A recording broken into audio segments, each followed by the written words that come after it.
Hello friends, आप सबका स्वागत है आपके अपने यूट्यूब चैनल एग्जाम लवर पर। और आज हम डिस्कस करने वाले हैं एसएससी सीजीएल परीक्षा में पूछे गए प्रश्नों को। तो चलिए स्टार्ट करते हैं आज का पहला प्रश्न। तो देखिए यहाँ पर है कि जो निवारक निरोध अधिनियम है, जिसको कि प्रिवेंटिव डिटेंशन एक्ट भी कहा जाता है, द्वारा क्या रोका जा सकता है। यानी कि अगर किसी व्यक्ति को गिरफ्तार कर लिया गया है प्रिवेंटिव डिटेंशन एक्ट के तहत, तो उसकी यानी कि कौन से प्रकार का जो है अधिकार समाप्त हो जाएगा। तो यहाँ पर ये बात हो रही है।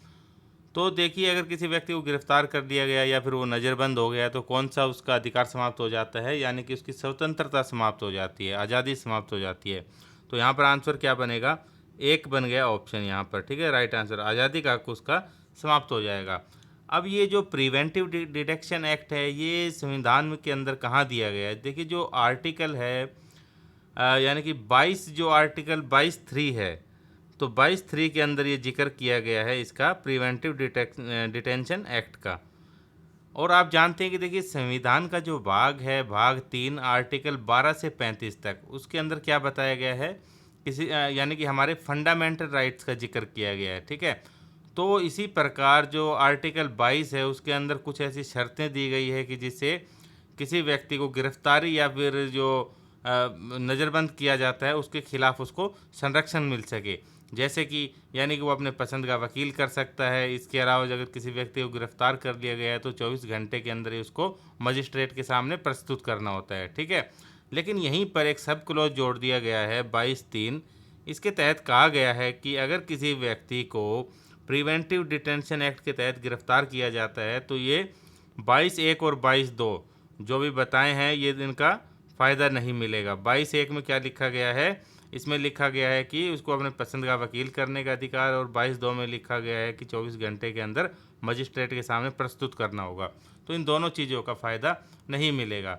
ठीक है, तो एग्जाम्पल के तौर पर आप याद रखेंगे, जैसे मीसा एक्ट हो गया जो कि 1971 में आया था। उसके अलावा देखिए नेशनल सिक्योरिटी एक्ट हो गया। ठीक है, काफ़ी पुराना है, 1980 का, लेकिन वर्तमान में भी ये लागू है, वर्तमान में भी चलता है।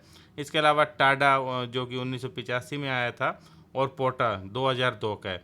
ठीक है, नेशनल सिक्योरिटी एक्ट को छोड़कर बाकी के जो ये एक्ट मैंने बताए हैं आपको, एक तो मीसा वाला हो गया और एक टाडा, ये सब क्या हो चुके हैं, अभी समाप्त हो चुके हैं। पोटा भी समाप्त हो चुका है। ठीक है, तो वर्तमान में कौन सा लागू है, एनएसए लागू है, यानी कि नेशनल जो सिक्योरिटी एक्ट है वो लागू है। ठीक है, और ये कब का है, नेशनल सिक्योरिटी एक्ट 1980 का।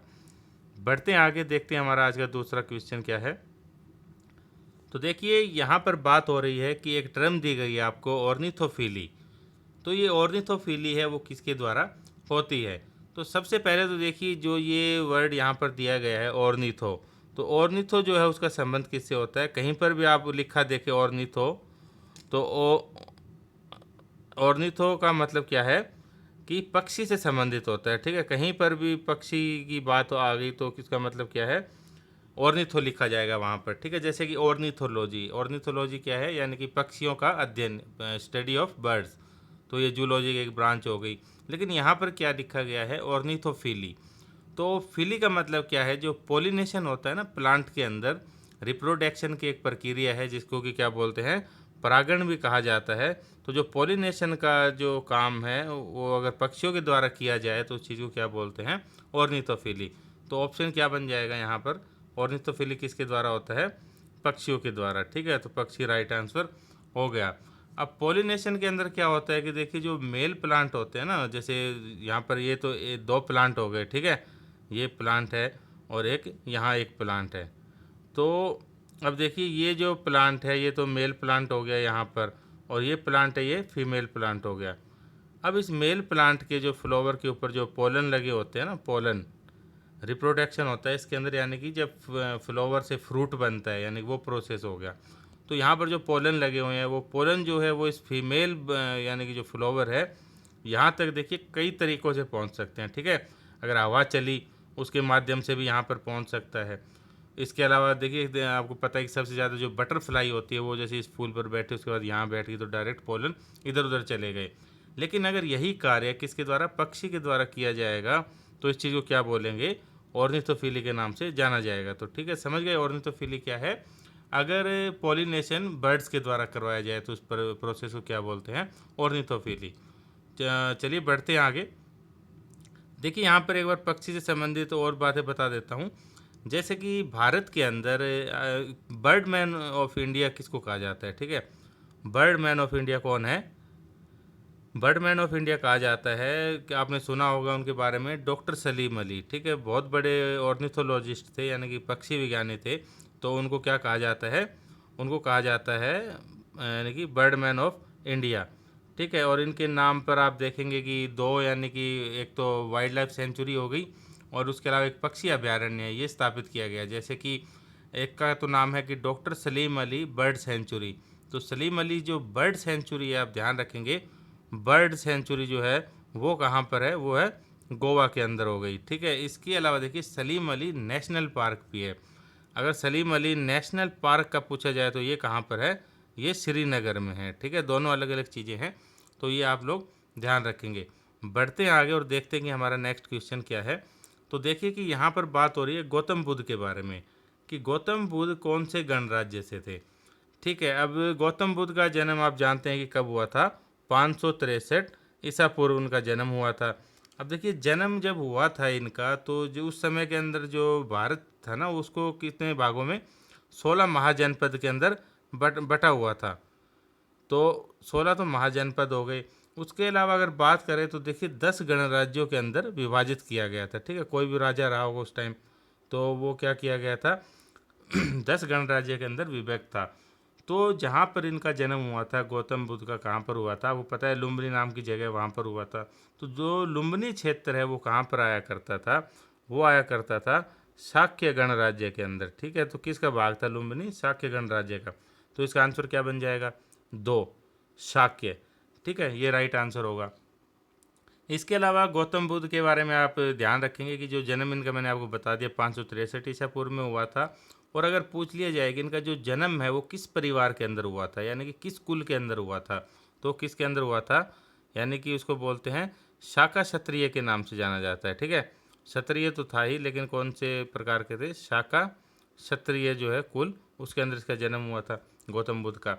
इसके अलावा इनको क्या कहा जाता है? लाइट ऑफ एशिया भी कहा जाता है, ठीक है। तो काफ़ी पर्सन पूछा जाता है ये कि लाइट ऑफ एशिया कौन है, तो वो किसको कहा जाता है? गौतम बुद्ध को लाइट ऑफ एशिया कहा जाता है।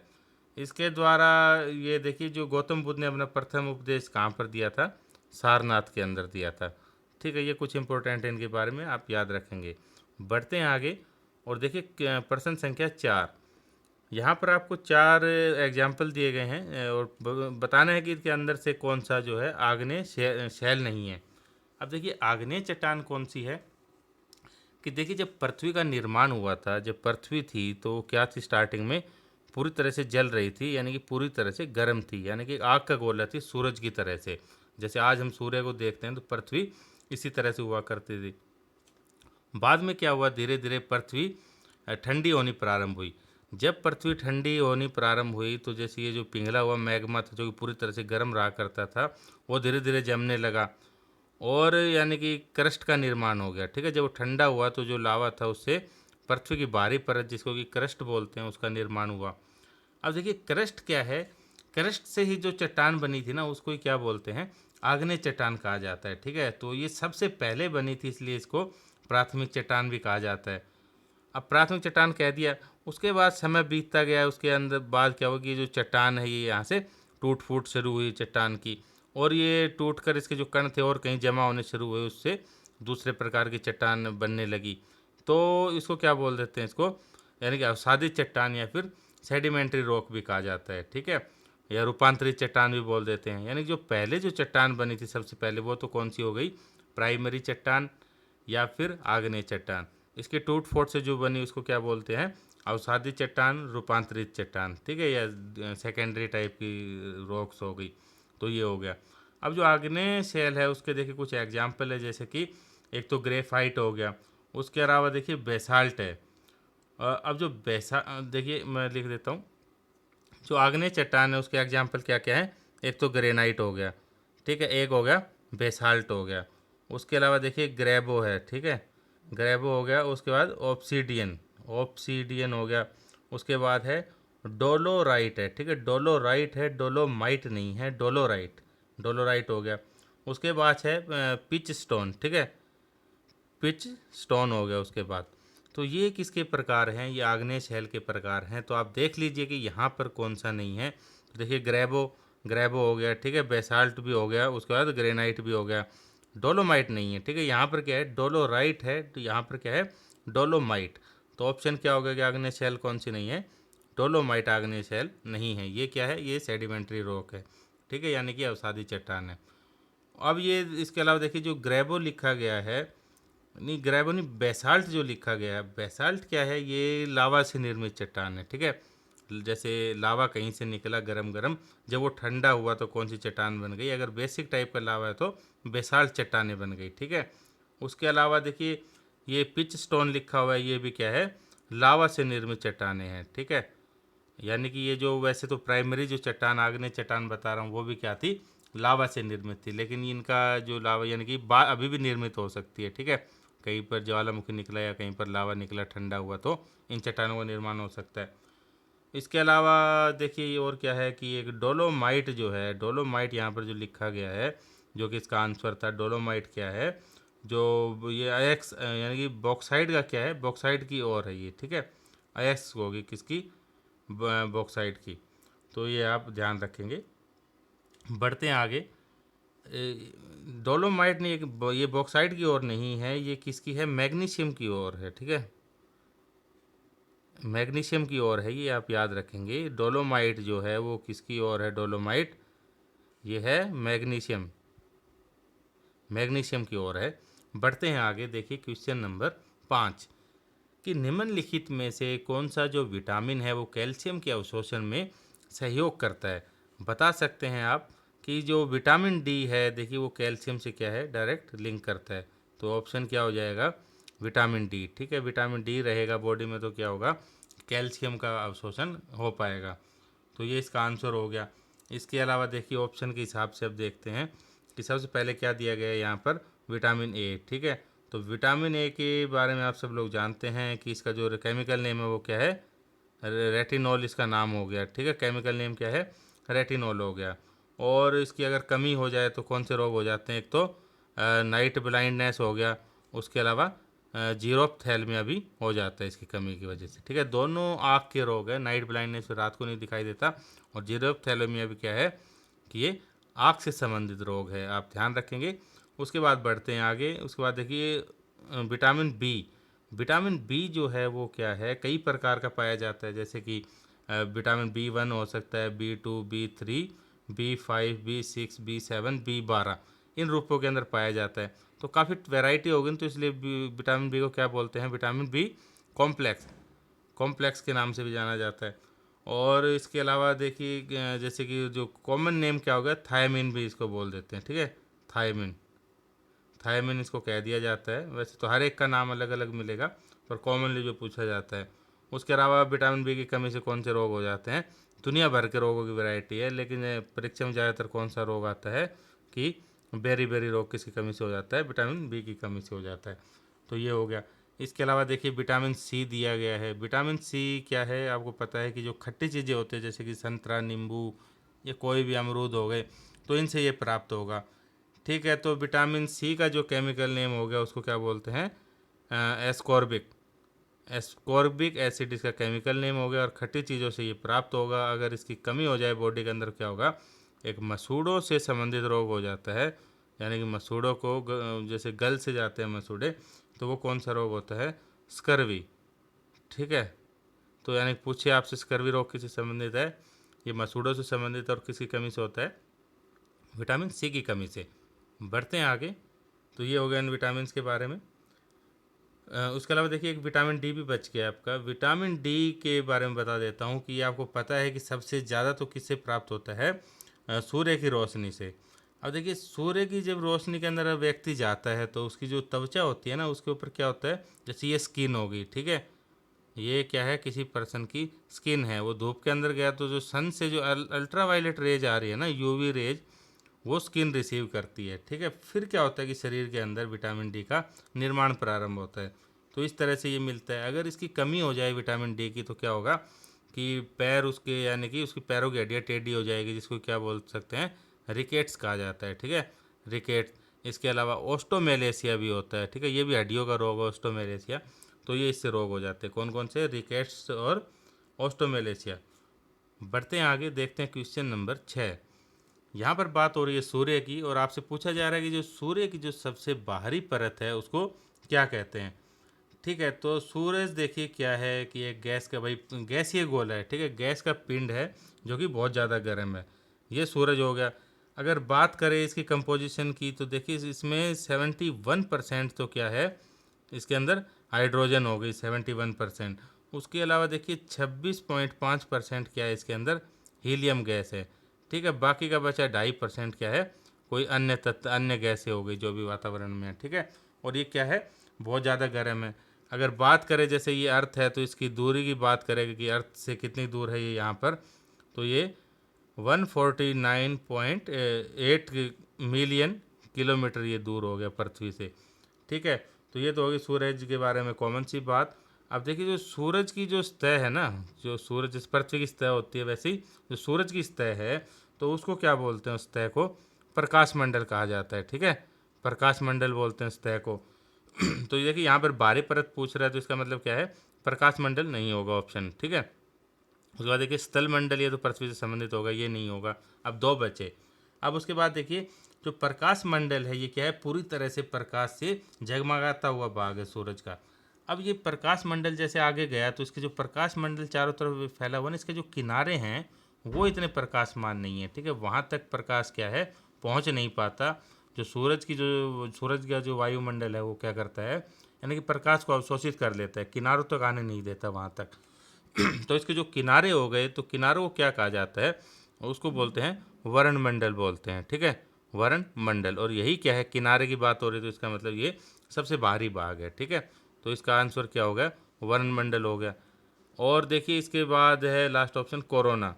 कोरोना के बारे में डायरेक्ट क्वेश्चन यही बनता है कि जब सूर्य ग्रहण होता है तो पृथ्वी से सूरज का कौन सा भाग दिखाई देता है, कोरोना दिखाई देता है। ठीक है, चारों तरफ का एक चमकदार भाग होता है कोरोना, या फिर उसको किरीट भी कहा जाता है। ठीक है, किरीट, ये चीज़ दिखाई देती है कहाँ से, पृथ्वी से। कब जब सूर्य ग्रहण होगा उस समय के बाद दिखाई देती है। ठीक है, तो ये हो गया सूरज के बारे में। बढ़ते हैं आगे, देखते हैं हमारा नेक्स्ट क्वेश्चन, क्वेश्चन नंबर 7।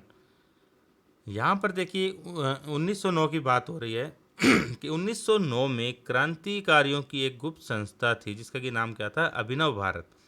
तो बताना है कि जो अभिनव भारत है उसकी स्थापना कब की गई। तो यहाँ पर देखिए स्थापना का जो वर्ष है वो आपको दे दिया गया है, कब हुई थी, 1904 ईस्वी में हुई थी। तो देखिए ये बात थोड़ी पुरानी है, यानी कि 1899 के अंदर चलते हैं। 1899 में क्या हुआ था, क्रांतिकारी आप उनके बारे में जानते हैं कि वीडी सावरकर।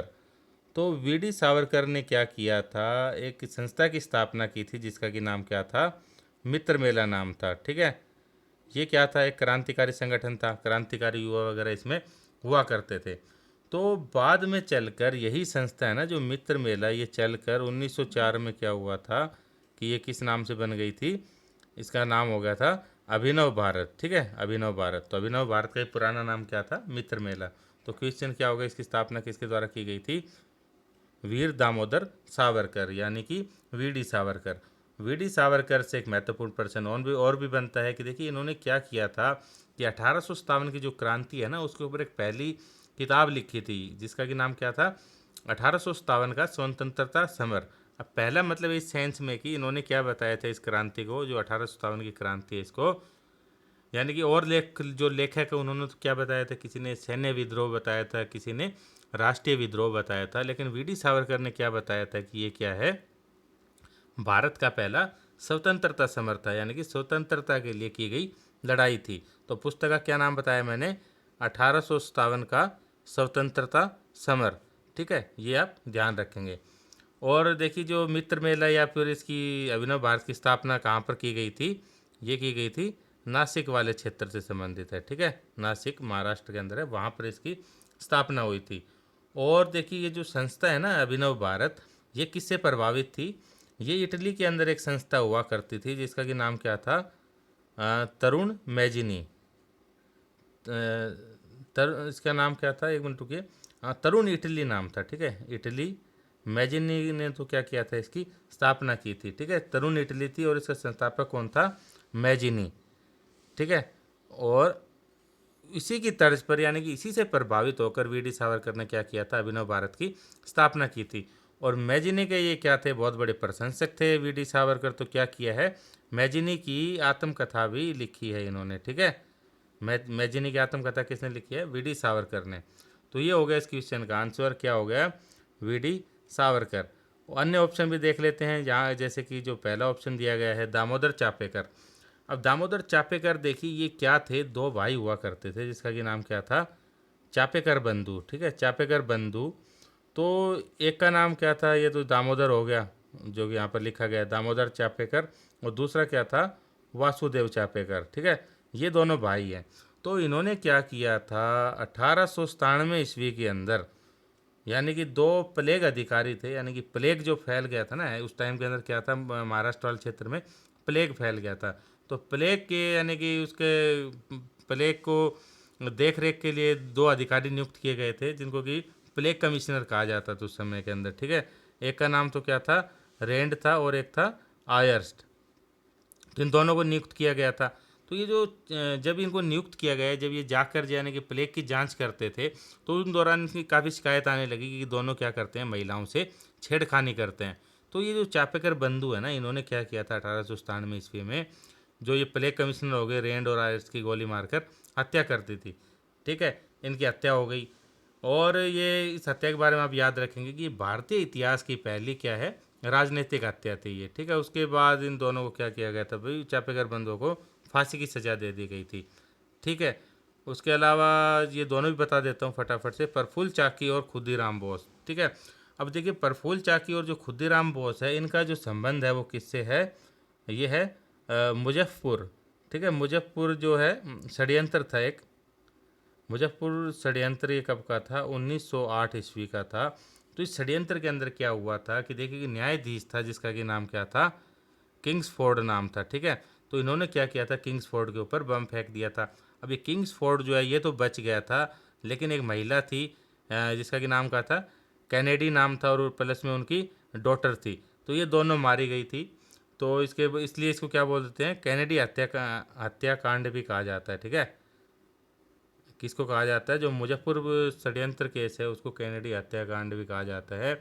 उसके बाद इनको पकड़ लिया गया था, और जो खुदीराम बोस है उसको तो फांसी दे दी गई थी।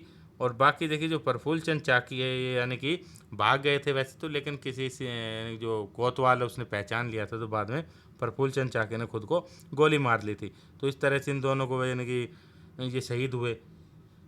तो ये हो गया इसका आंसर। बढ़ते हैं आगे, देखिए प्रश्न संख्या 8, वेरी इंपॉर्टेंट क्वेश्चन कि कल्याणकारी राज्य संबंधी जो विचारधारा है वो भारतीय संविधान के किस भाग के अंदर दी गई है। देखिए जो आईएएस की जो परीक्षा हुई है अभी हाल ही में, जो प्री के अंदर भी एक क्वेश्चन देखने को मिला था, सेम यही था कि कल्याणकारी राज्य संबंधी जो विचार है किसके अंदर दिए गए हैं। तो ये किसके अंदर दिए गए हैं, डीपीएसपी यानी कि directive principle of state policy, या फिर राज्य राज्य संबंधी नीति निर्देशक तत्व। ठीक है, भाग 4 पार्ट 4, भाई नाम ना दे के डायरेक्ट पार्ट भी दे सकते हैं, तो पार्ट 4 हो गया और ये हो गया। तो बहुत ज़्यादा इंपॉर्टेंट क्वेश्चन है। देखिए अभी आया था, डायरेक्ट क्वेश्चन आया था, यानी कि सीधा, ये तो किसी को आता ही होगा हर किसी को। तो इसका आंसर क्या होगा, डीपीएसपी हो गया। अब देखिए अगर बात करें जो राज्य संबंधी जो नीति निर्देशक तत्व है, इसके अंदर क्या कहा गया है कि एक तो भाग 4 के अंदर हो गए। ठीक है, अगर आर्टिकल की बात करें तो 36 से लेकर 51 के अंदर है। यहाँ पर क्या दिए गए हैं, यानी कि यहाँ पर ये पार्ट 4 है ना डीपीएसपी, ये क्या बताता है कि राज्य जब कोई भी कानून बनाएंगे तो वो क्या करेंगे, जो आर्टिकल 36 से लेकर 51 है ना, उनको ध्यान में रखेंगे। ठीक है, ताकि वो क्या कर सके, प्रजा के लिए बहुत अच्छे से कानून बना सके। यानी कि जनता के हित की बात की गई है, कल्याणकारी राज्य बनाने की बात की गई है इन आर्टिकल में 36 से 51। लेकिन क्या है कि जो राज्य है ना, उनके ऊपर ये अनिवार्य नहीं है कि वो कोई कानून बनाएंगे तो इनकी मदद ले ही ले। ठीक है, तो वो मदद नहीं लेते। क्यों नहीं लेते, क्योंकि इन पर कोर्ट के अंदर यानी केस नहीं किया जा सकता। ठीक है, इनके ऊपर जैसे फंडामेंटल राइट का हनन हो गया तो डायरेक्ट कोर्ट में चले गए, लेकिन अगर इनका हनन होता है तो कोर्ट में नहीं जाया जा सकता। इसीलिए क्या करते हैं, राज्य इनका सहयोग नहीं लेते इन अनुच्छेद का। प्री परीक्षा में आईएएस में ये भी क्वेश्चन था कि जो डीपीएस की पी के बारे में पूछा गया था, उसके अंदर ये भी था कि भाई कोर्ट के द्वारा ये जस्टिफिएबल होते हैं कि नहीं, तो नहीं होते, ठीक है। कोर्ट इनके ऊपर कुछ नहीं कर सकती, इनको लागू नहीं करवा सकती, ठीक है। इंपॉर्टेंट क्वेश्चन है। तो ये हो गया इसके बारे में, डीपीएसपी के बारे में। इसके अलावा देखिए जो मूल अधिकार दिए गए हैं, आपको पता ही है कि ये भाग 3 के अंदर है, आर्टिकल 12 से 35 के अंदर हो गया, ठीक है। और इसको संविधान का मैग्ना कार्टा भी कहा जाता है। और डीपीएसपी के बारे में मैंने आपको बता दिया। तो संविधान की जो उद्देशिका है वो कहाँ से ली गई है, यूएसए से ली गई है। उद्देशिका का देखिए मतलब क्या, यानी कि प्रस्तावना हो गई, ठीक है, प्रस्तावना या फिर भूमिका। और ये जो उद्देशिका इसके अंदर एक बार संशोधन हुआ है, ठीक है। कब हुआ है इसके अंदर संशोधन, जो 42वां संविधान संशोधन था 1976 का, तब इसके अंदर संशोधन हुआ है। और 3 शब्द जोड़े गए थे, समाजवादी, पंथ निरपेक्ष और अखंडता, इस नाम से ये शब्द जोड़े गए थे। तो ये होगा क्वेश्चन का आंसर। कल्याणकारी राज्य से कौन संबंधित है, डीपीएसपी। बढ़ते हैं आगे। प्रश्न संख्या 9 कि land of the golden pagoda किसे कहा जाता है। तो देखिए सबसे पहले तो गोल्डन लैंड किसको कहा जाता है, गोल्डन लैंड कहा जाता है म्यांमार को, ठीक है। गोल्डन लैंड कौन हो गया, म्यांमार। तो क्वेश्चन इसका आंसर हो गया म्यांमार। पैगोडा क्या है, बौद्ध का जो धार्मिक स्थल होता है वो है। और कहाँ पर ये यानी कि यहाँ पर गोल्डन पैगोडा स्थित है म्यांमार के अंदर, इसलिए इसका नाम क्या है, लैंड ऑफ गोल्डन पैगोडा। और देखिए जो गोल्डन पैगोडा है जो म्यांमार का, वो कहाँ पर है, रंगून के अंदर है, ठीक है। रंगून का नाम सुनते एक बात और याद आनी चाहिए कि जो अंतिम मुगल बादशाह था, जिसका कि क्या नाम था, बहादुर शाह जफर द्वितीय था, उसको 1857 की क्रांति के बाद गिरफ्तार करके क्या कर दिया गया था, रंगून निर्वासित कर दिया गया था, ठीक है। वहीं पर मृत्यु हो गई थी और वहीं पर उनका मकबरा है। तो ये हो गया इसके बारे में। बढ़ते हैं आगे। आज का अंतिम क्वेश्चन, एक पुस्तक का नाम यहाँ पर दिया गया है कि जो चचनामा, ठीक है, चचनामा के अंदर कौन सी विजय के इतिहास का रिकॉर्ड है। तो चचनामा जो है एक पुस्तक है जो कि सिंध के क्षेत्र में क्या हुआ करता है, एक चचनामा राजवंश हुआ करता था, उसके बारे में बताती है। उसके अलावा अगर बात करें तो जो अरब का जो आक्रमण था ना, अरब आक्रमण था, उसके बारे में बताती है, ठीक है, मुख्य रूप से। तो किसके इतिहास का वर्णन है इसके अंदर, अरब आक्रमण के इतिहास का वर्णन है, ठीक है। और किस भाषा में लिखी गई है ये, अरबी भाषा के अंदर मिलेगी आपको चचनामा, ठीक है। और अरब आक्रमण की अगर बात करें तो आपको पता ही है कि 712 ईस्वी के अंदर क्या हुआ था, जो मोहम्मद बिन जो कासिम उसने भारत पर आक्रमण किया था, जो कि भारत पर पहला अरब आक्रमण था, ठीक है। इसके बाद तो आपको पता है कि जो सुबुक्तगीन हो गया उसने भी आक्रमण किया था। और महमूद गजनी के बारे में पढ़ा होगा, मोहम्मद गौरी हो गए, इन्होंने भी भारत पर आक्रमण किए थे। तो फ्रेंड्स ये थे आज के 10 क्वेश्चन। तो रिक्वेस्ट, अगर वीडियो आपको पसंद आए तो अधिक से अधिक इसको लाइक करें, शेयर करें और चैनल को सब्सक्राइब करें। तो थैंक यू फ्रेंड्स, मिलते हैं नेक्स्ट वीडियो में जल्दी।